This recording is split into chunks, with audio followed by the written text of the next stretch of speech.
Hello दोस्तों। अब हम योग दर्शन की समाधि पाद के 25वें योग सूत्र के बारे में बात करेंगे। और 25वें योग सूत्र में बताया गया है कि ईश्वर सर्वज्ञ है, वह सब कुछ जानता है, उसे हर चीज का ज्ञान है। सृष्टि के प्रारंभ से लेकर अंत तक का उसे सब कुछ पता है। जो 25वां योग सूत्र है, तत्र निरतिशयम सर्वज्ञ बीजम। अब इन शब्दों का मतलब समझते हैं।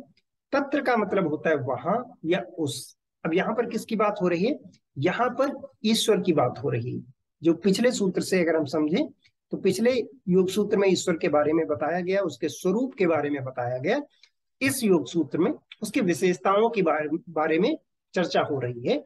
तो यहीं पर महर्षि पतंजलि कहते हैं कि तत्र निरतिशयम सर्वज्ञ बीजम। वहां या उस ईश्वर में निर अतिशयम, दो शब्द आए हैं यहाँ पर। पहला है निर और दूसरा है अतिशय। अतिशय का मतलब होता है बहुत ज्यादा या सर्वोच्च कह सकते हैं। और इसको ऐसे भी कह सकते हैं जिसकी कोई सीमा ना हो, असीमित, अनलिमिटेड।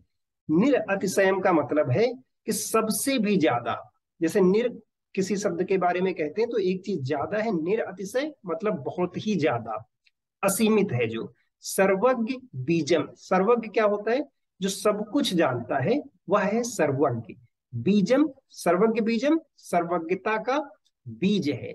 तो इस योग सूत्र का शब्दों का मतलब हुआ कि उस ईश्वर में सर्वज्ञता की बीज की सर्वोच्चता है, या उसके अंदर सर्वज्ञता का बीज असीमित मात्रा में है। इसको बहुत साधारण शब्दों में ऐसे समझ सकते हैं कि ईश्वर का ज्ञान जो है वो असीमित है, अनंत है, अनलिमिटेड है। वह ईश्वर सब कुछ जानने वाला है, वही सर्वज्ञ है।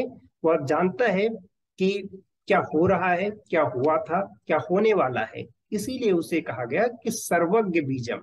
जो सब कुछ दुनिया में है, उस हर चीज का ज्ञान उसी ईश्वर में है।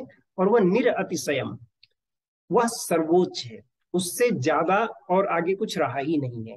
तो निरतिशयम का और भी साधारण शब्दों में ऐसे मतलब समझेंगे कि जो संपूर्ण है, जिससे आगे कुछ नहीं है, मतलब ये पूरा हो चुका है, यही कंप्लीटनेस है। तो पूरे योग सूत्र में ये बताया गया है कि जो भगवान है, ईश्वर है, वो सर्वज्ञ हैं, वो सब कुछ जानते हैं। और इसीलिए कहा गया है कि तत्र निरतिशयम सर्वज्ञ बीजम।